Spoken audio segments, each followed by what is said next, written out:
My mother-in-law moved in, made rules, and threw away my brother's ashes. I kicked her out. Now I'm pregnant and she's begging to see my baby. You ever meet someone who decides they hate you before you even say a word? That's Linda, 53, female, my mother-in-law. From the second I walked into her house, I could feel her icy, "Oh, you're not who I pictured for my son" vibe, and honestly, I should have run right then. But nope, I stayed, tried to play nice, and now I'm here to tell you just how far Linda went to make my life hell, and how I made sure she'd never do it again. If you think Linda hated me now, let me tell you she's been at this game since day one. Her distaste for me started the second Ryan brought me home to meet her. I'm Priya, 28, female, Indian American, born and raised in Chicago. My family has been here for 4 generations, but to Linda, I might as well have been fresh off the boat. She's the type of person who believes her son deserved a pure, wholesome, church-going white girl, and I was none of that. Ryan, 28, male, and I met in college. He was the charming all-American guy with an easy laugh and kind eyes, and I was the girl who could hold my own in any debate. We clicked instantly, and it didn't take long for us to fall in love. When Ryan decided it was time for me to meet his mom, I was nervous but hopeful. I knew his family came from a small town, but I naively believed they'd see me for who I was, a hard-working, loving woman who adored their son. I was wrong. From the moment I walked through her door, Linda was polite, but it was that frosty, fake polite, where every word feels like a test. "Oh, you're Priya," she said, her smile a little too tight. "Ryan told me a bit about you. A bit felt like code for everything I don't like about you." I smiled anyway, trying to make a good impression. Dinner that night was straight out of a rom-com gone wrong. Linda grilled me with questions about my background. "What do your parents do?" "Oh, they own a small business. That must be nice."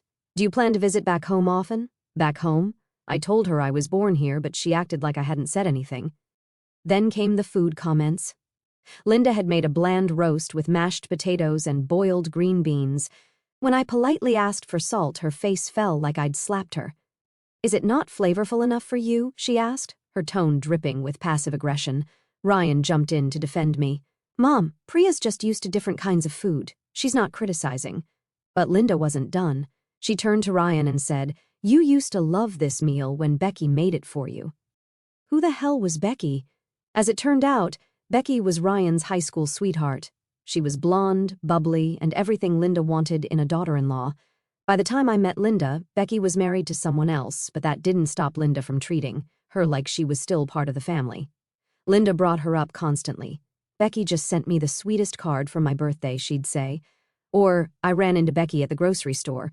She said to tell you hi, Ryan." At first, I brushed it off. It wasn't Becky's fault that Linda was obsessed with her. But then Linda started pushing boundaries. One day while Ryan and I were engaged, he got a text from Becky. It was innocent enough. She wanted advice about a work project, but I couldn't shake the feeling that Linda had something to do with it. Ryan didn't think much of it, but I knew Linda. She was scheming. A week later, it all came out. Linda casually mentioned over dinner, "Oh, I gave Becky your number, Ryan. She said she needed help and I figured you wouldn't mind." I was furious.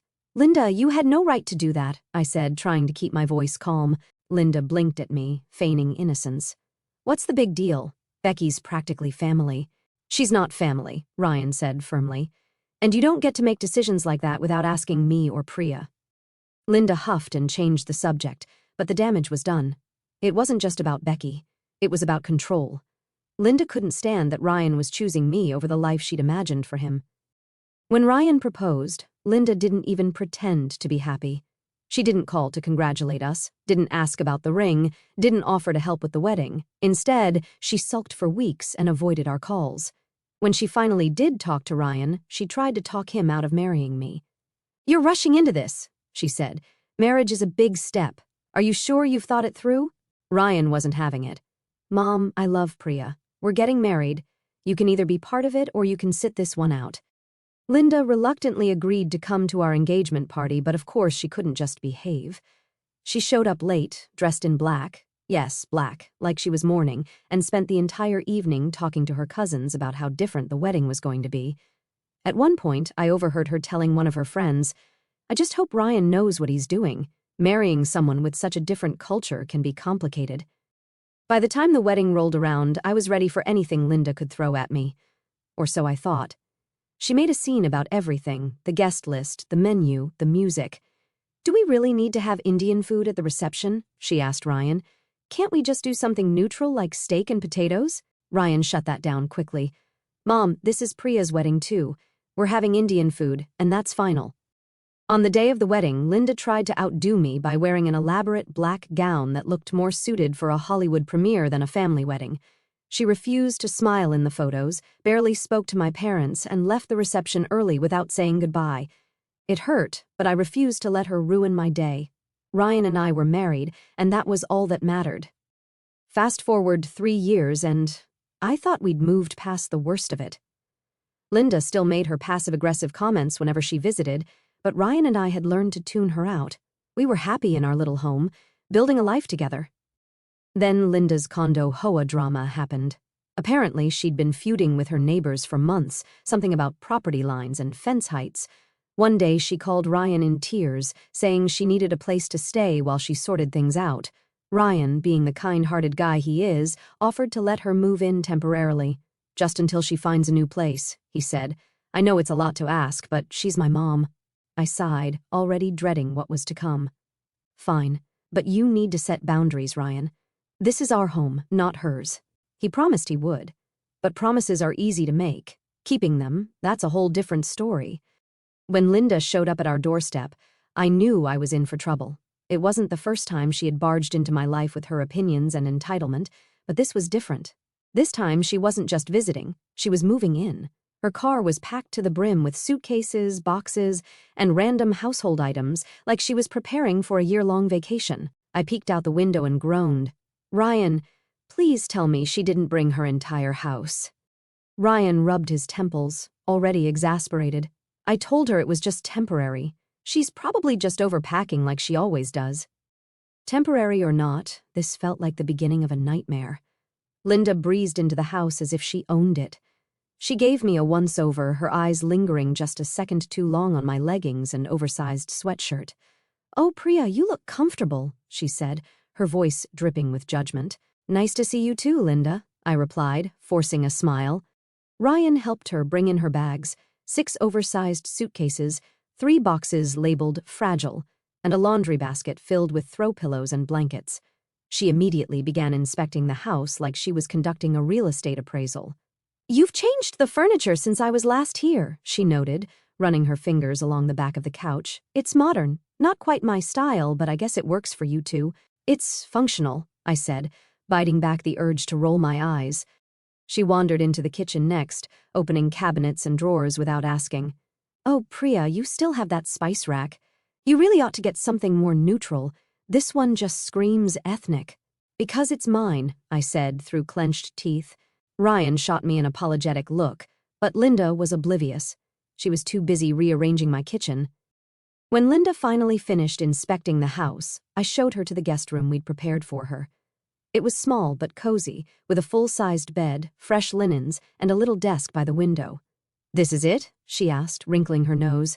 "Yes, this is the guest room," I replied. She walked in, turning in a slow circle like she was sizing up a prison cell. "It's so compact. Are you sure there's nothing bigger?" "It's the only room available," I said, trying to keep my tone neutral. "What about the office?" she asked, pointing down the hall. "The office is where we work," I said firmly, "and it's much smaller than this room." She sighed dramatically, plopping down on the bed. "Well, I suppose I'll make do, but I'll need a better mattress. This one is far too firm." "It's a brand new mattress," I said, my patience wearing thin. "For guests," she shot back. "Not for someone staying long-term." "Temporary," Ryan corrected. "You're staying temporarily, Mom." She ignored him. Within hours, it became clear that Linda wasn't going to just settle in quietly. She immediately started unpacking, filling the guest room with so much of her stuff that it looked like she was setting up a permanent residence. She hung up her own curtains, replaced the bedding I had put out with her own more comfortable set, and even brought in a small coffee maker because apparently walking to the kitchen was too inconvenient. But it didn't stop there. Linda had a habit of treating every room like it was hers. She'd leave her coffee cup on the living room table, her shoes in the hallway, and her mail on the kitchen counter. It was like she was marking her territory. One evening, I came downstairs to find her rearranging the framed photos on our bookshelf. She had moved a picture of Ryan and me on our wedding day to the back of the shelf and replaced it with a photo of Ryan and Becky at his high school prom. "Linda, what are you doing?" I asked, barely keeping my voice steady. "Oh, I was just tidying up," she said, smiling innocently. "This picture of Ryan and Becky is so much nicer, don't you think?" "No, I don't," I said, grabbing the photo and shoving it back into the drawer where it belonged. "Our wedding photos stay where they are." Linda sighed as if I were the unreasonable one. "So sensitive, Priya. It's just a picture." "It's my house," I snapped. The kitchen became a battleground almost immediately. Cooking has always been my passion, and Ryan loves my food. But Linda, she had a problem with everything I made. "Priya, are you cooking again?" she asked one evening, wrinkling her nose at the smell of cumin and coriander. "The whole house smells like spices." "It smells like dinner," I said, stirring the pot of curry on the stove. "Well, maybe you could open a window next time," she said. "You don't want these smells clinging to the walls." Ryan overheard and stepped in. "Mom, Priya's cooking is amazing. If you don't like it, you don't have to eat it." Linda crossed her arms, looking offended. "I'm just saying, Ryan. I don't know how you can handle all that heat. You've always had such a sensitive stomach." "I don't," Ryan said firmly. But Linda wasn't done. She started suggesting easier meals I could make. Reed, bland. "Why don't you try making something simple like meatloaf? Or maybe a nice casserole? Ryan used to love those when Becky made them." And there it was again. Becky. Linda couldn't stop bringing up Becky even after all these years. It was like she thought if she mentioned her enough, Ryan would magically change his mind about me. One afternoon while Ryan was out, Linda came into the kitchen while I was baking. "I saw Becky the other day," she said casually, leaning against the counter. "Good for her," I said, not looking up from the dough I was kneading. "She's doing so well," Linda continued. "She just got a promotion at work, and she mentioned that she still thinks about Ryan sometimes." I froze, my hands stopping mid-knead. "What's your point, Linda?" "Oh, nothing," she said, her tone overly sweet. "I just think it's nice that she still cares about him. She was such a big part of his life, you know." I dropped the dough onto the counter and turned to face her. "Linda, Ryan and I are married. Becky is also married. She isn't part of his life anymore, and she never will be. So if you're trying to stir something up, don't bother." Linda's smile faltered for a second before she recovered. "I don't know why you're getting so defensive. I'm just reminiscing." That night, I told Ryan everything. He was furious. "She brought up Becky again?" he asked, his jaw tightening. "Of course she did," I said. "She's been trying to undermine me since the moment she got here." "I'll talk to her," Ryan promised. "This is crossing the line." But talking wasn't enough. Linda was digging her claws in, and I was starting to feel like a stranger in my own home. Linda had only been living with us for a few days, but it already felt like forever. I knew things were going to get worse before they got better, but I had no idea just how far she'd go to sabotage me. By the time Linda decided to destroy my pantry, I was already teetering on the edge of losing my mind. Every day with her was a fresh insult or passive-aggressive jab. She treated my home like it was a poorly managed hotel, and me like I was some unqualified housekeeper who'd stumbled into her son's life by accident. Still, I tried to keep the peace for Ryan's sake. I kept telling myself it was temporary, that she'd eventually get bored and leave. But what happened that morning made it crystal clear. Linda wasn't just difficult. She was out to erase me entirely. I woke up feeling unusually optimistic. I had plans to make biryani for dinner, a dish Ryan absolutely loved, and I'd even taken the time to prep the spices and marinate the chicken the night before. Cooking always gave me a sense of control, and with Linda's constant antics, I needed that small victory. But when I walked into the kitchen, my heart dropped. The pantry door was wide open, and all my carefully organized shelves were bare. At first, I thought I was seeing things. I blinked, rubbed my eyes, and opened the cabinet again, hoping the spices would magically reappear. They didn't. My rice dispenser, gone. The jars of lentils, gone. The bags of flour, gone. Even the small containers of dried herbs I tucked away for special dishes, everything was missing. Panicking, I checked the fridge. It was the same story. All the paneer, yogurt, and vegetables I'd stocked up on were gone. The only things left were a carton of milk, a stick of butter, some eggs, and a loaf of bread. I stood there frozen as the realization hit me. Someone had cleared out my kitchen. Ryan wandered into the kitchen a few minutes later, still half asleep. "Morning," he said, grabbing a mug for coffee. "You okay? You look pale." "Where's all the food?" I asked, my voice shaking. Ryan frowned, looking into the pantry and fridge. "I have no idea. Did you move it?"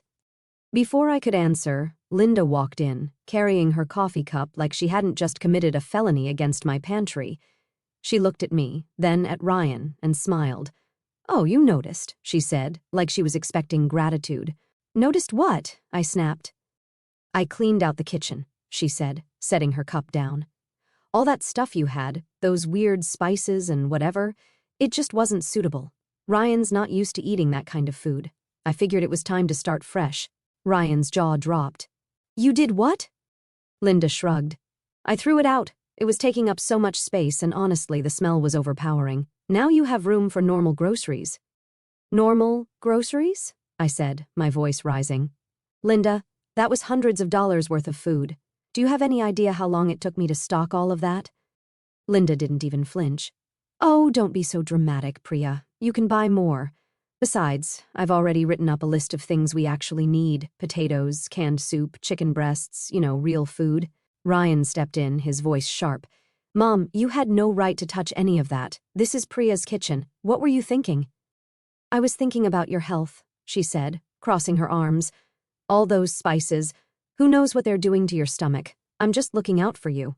"You're not," Ryan shot back. "You're disrespecting Priya, again." But Linda wasn't listening. She'd already decided she was the victim in this situation, and nothing we said was going to change her mind. After Linda's confession, I stormed out of the house. Ryan offered to come with me to the grocery store, but I told him to stay and deal with his mom. I needed to cool off, and frankly, I didn't trust myself to be civil around her right then. The grocery store wasn't much better for my mood. As I walked down the aisles, I felt my frustration building. There were no bags of basmati rice, no lentils, and none of the spices I needed to replace the ones Linda had tossed. The shelves were fully stocked with canned goods and frozen dinners, but it wasn't the same.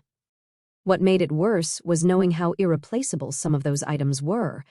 A lot of the ingredients Linda had thrown out weren't just things I could pick up at the local supermarket. The masalas, dried herbs, and specialty snacks. I'd gotten most of those from my parents and friends when they visited from India. My mom always packed a care package for me when she came, filled with homemade spice blends, dried red chilies, and pickles I couldn't find here. Those items weren't just food. They were pieces of home, little reminders of where I came from. Even when I did find certain Indian ingredients locally, it was always a hassle. The nearest Indian grocery store was over an hour away, and their stock wasn't consistent. Sometimes I'd drive all that way only to find they were out of turmeric or asafoetida, and when I couldn't make the trip, I had to rely on online stores, which came with hefty shipping fees and the uncertainty of whether the items would arrive fresh. I thought about the small jar of garam masala my mom had sent me last year. It was her own special blend, made with spices she toasted and ground herself. Linda had probably dumped it in the trash without a second thought, like it was no different from a can of paprika. That jar wasn't just an ingredient, it was a gift from my mom. Something she made with love, knowing I couldn't replicate it here. I could feel my throat tighten as I pushed my cart through the store. How could someone be so thoughtless? Did Linda even realize how much she destroyed, or did she just not care?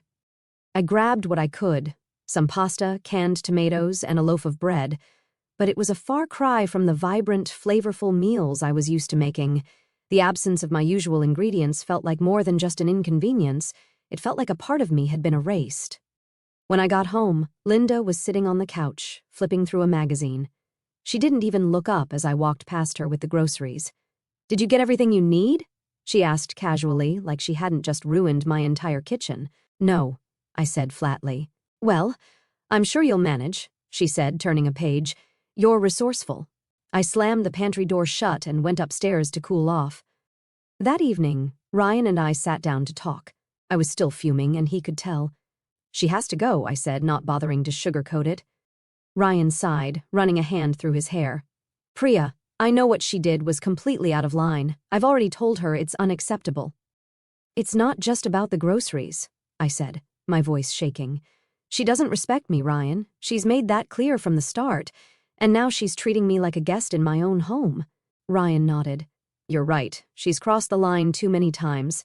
I'll call Lisa tomorrow and see if she can take her in.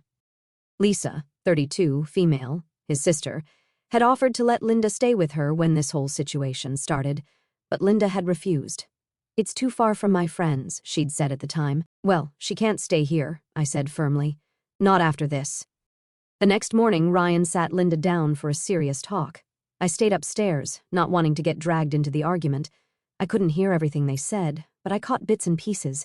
You can't just throw out someone else's food, Mom. This isn't your house. You need to respect our space. If you can't, then you'll have to leave. Linda's voice grew louder with every word. I was just trying to help, she shouted.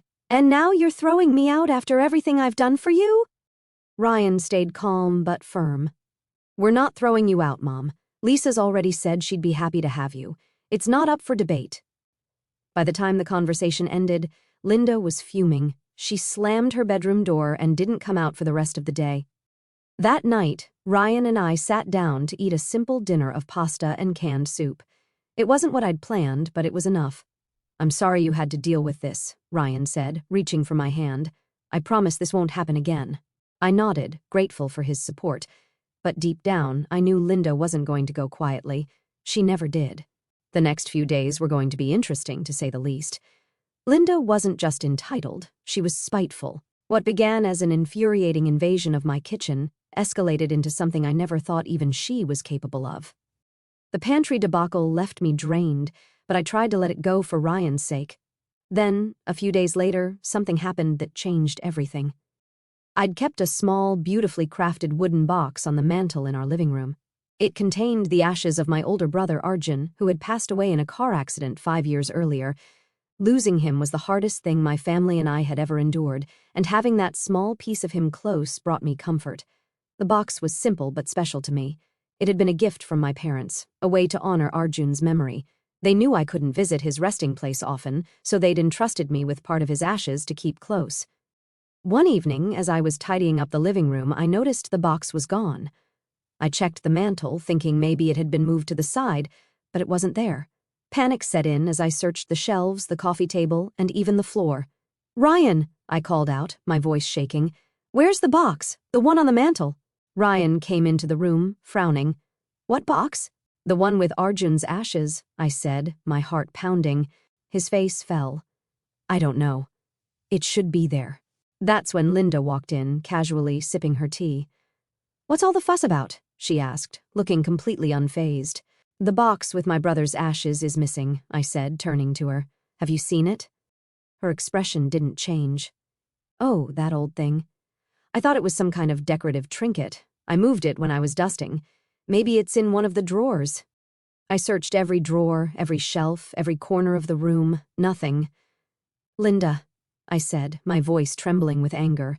Where is it? This isn't just a decoration, it's my brother's ashes. If you moved it, tell me where it is. She looked at me with feigned innocence. I really don't know, Priya. Maybe you misplaced it. Misplaced it? I repeated, my voice rising. Linda, I didn't misplace anything. It was on the mantel, and now it's gone. Did you throw it out? Her face hardened for a moment before she plastered on her fake smile. Why would I do that? You're being so dramatic. I'm sure it'll turn up somewhere. But it didn't. That night, I couldn't sleep. Ryan tried to comfort me, but nothing he said could bring back what was lost. I knew in my gut that Linda had thrown away the box out of spite. It wasn't enough for her to erase my food or my traditions. She wanted to erase me. The next morning, Ryan confronted her. Mom, did you throw away Priya's brother's ashes? Linda gasped, clutching her chest like she was offended at the very suggestion. How could you accuse me of something so horrible? I would never do such a thing. Then where is it? Ryan pressed. I don't know, she snapped.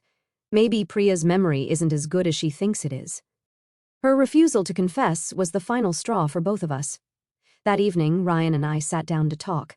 He was angrier than I'd ever seen him. Priya, I know she did it. She'll never admit it, but I know. She needs to leave. I said firmly, Ryan, I can't live like this. I can't live with someone who disrespects me, my culture, my family, someone who would destroy something so precious. Ryan nodded. She's gone. I'll call Lisa tomorrow and tell her to come get Mom. If she refuses to go to Lisa's, we'll find another solution. But she's not staying here another day. Linda didn't take the news well. She accused us of abandoning her, of being ungrateful for everything she'd done for Ryan, and even tried to guilt-trip him by bringing up his childhood. But Ryan stood firm. "You've crossed every boundary, Mom," he said. "This isn't about family anymore, it's about respect, and you've shown none. You need to leave by the end of the week." Linda was gone. Ryan and I spent hours cleaning the house, trying to rid it of the tension and toxicity she'd brought with her. But even though she was physically gone, her actions had left scars. The loss of my brother's ashes weighed heavily on me. Every time I walked past the mantel, I felt an ache in my chest. Ryan tried his best to console me, but there were no words that could undo the damage Linda had caused. Linda moved in with Ryan's sister Lisa the same day she left our house. Lisa, bless her heart, had no idea what she was signing up for. She'd heard bits and pieces of what had happened but assumed it was just typical family drama. She didn't yet understand the depths of Linda's entitlement and malice. At first, we heard nothing from Linda. No calls, no texts, no attempts to reach out. Part of me was relieved. I didn't want to hear her excuses or fake apologies. But I also knew Linda. Silence wasn't her style. She was too stubborn to admit fault, but too prideful to stay quiet forever. About 2 weeks after Linda moved in with Lisa, we got a call. It wasn't from Linda, though. It was from Lisa. "Priya, can I talk to you?" Lisa's voice was hesitant, like she didn't quite know how to begin. "Of course," I said, my heart sinking. There was a long pause before Lisa spoke again. "Mom told me something, and I think you need to know." I braced myself. "What is it?" "She admitted to throwing out the box with your brother's ashes," Lisa said hesitantly, her voice quiet like she was struggling to even say the words. I froze, gripping the phone tighter. "She what?" "She said she did it on purpose," Lisa continued, her tone filled with disgust. "She was upset that you and Ryan were making her leave. She felt like you were disrespecting her by not letting her stay in your home, so she decided to make a statement." My heart pounded, and my hands clenched into fists.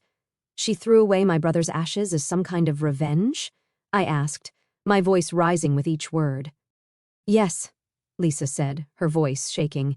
"She told me it was after the pantry cleanup. She said she knew what the box was, but she wanted to hurt you. She thought it would teach you a lesson for kicking her out." I felt the blood boiling in my veins, my breath coming in shallow bursts. Teach me a lesson by desecrating my brother's ashes?